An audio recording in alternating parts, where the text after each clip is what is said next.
Guys, nagnanagayat na ako ng inay. Kagayat tayo ng sibuyas. Ang lulutuin natin ngayon, walaan nyo lang muna. Pagpatuloy nyo muna panonood ng video na to. Yan, nagagayat na. Habang nagagayat ako ng sibuyas, yan. Yan. Yan. Pagkatapos nagayat ko na yung ampalaya, kumuha ko lagayan para meron tayong maayos na lagayan. Yan, ginayat ko ulit. Late lang ginayat ko para mabilis ako matapos. Ayan, kinis ko lang yung mga yung mga parang mapait sa ampalaya. Yan, ginayat ko ng maliliit, may nipis. Tapos, pagkatapos nyan guys, naglagay na ako ng asin, maraming asin, at para kupusan ko. Ako lang ba yung tipong taong luluto ng ampalaya na lalagayan ng asin, kupusan, kupus ulit. Tapos pagkatapos painit na ako ng mantika. Mantika ay kawali. Ano ba yan? Mantika. Kawali pala. Tapos pagkatapos pagkainit niyan, lagyan na natin ng mantika. Yan. Yan. Tapos dalawang itlog ang gagamitin ko. Scramble ko muna. Yan, may pasayaw-sayaw pa siyang nalalaman dyan. Ayan o. Pasayaw-sayaw pa siya o.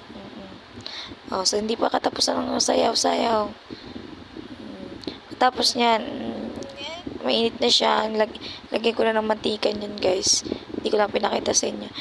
Ilulunod ko na yung bawang. Pagkatapos yan, halo-halo-halo sa maging na siya. Yan, ilulunod ko na yung sibuyas. Halo-halo-halo hanggang maging brown. Halo-halo-halo. Pagkatapos yan, ihalo-halo ko. Ilalagay ko na yung yung ampalaya natin. Yung may tira pa ilalagay. Sayang kasi yun eh. Kung itatapon. Yun, ihalo-halo ulit natin. Halo-halo. Walang katapusan ng halo. O, tatatakpan na natin. Pagkatapos yan, buksan natin. At ilulunod na natin yung itlog. Pagkatapos yan, ginit na ko lang. Yan. Ako lang ba yung ganyan magluto? Lagyan ko lang ang palasa. Yan, halo-halo ulit. Halo-halo. Walang katapusan ng halo. Pagkatapos na pagkahalo-halo na yan, tapos na. Walang katapusan ng halo. Tapos na. Luto na siya. Ilalagay na natin sa lagayan. Yan. Ang lagayan natin ay ice cream. Walang ibang lagay yan. Kaya yan nga. Tatakpan ko yan guys. Kaya yan ang aking lagyan.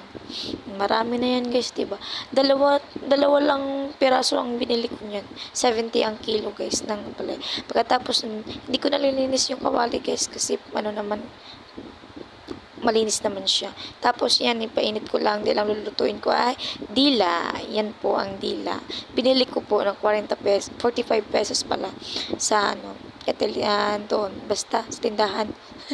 Yan, nilunod ko lang. Ganyan ako magluto, guys. Pag madalian kasi yan eh. Kasi uuwi na ng aking mister galing trabaho. Siyempre, maging isang misis daw. Mag-cooking daw ang misis na yan. Yan, hintay ng lumaluto. Yan, nilinis ko muna yung mga kalat. Katapos yan, guys. Thank you, guys. Yun lang. Bye.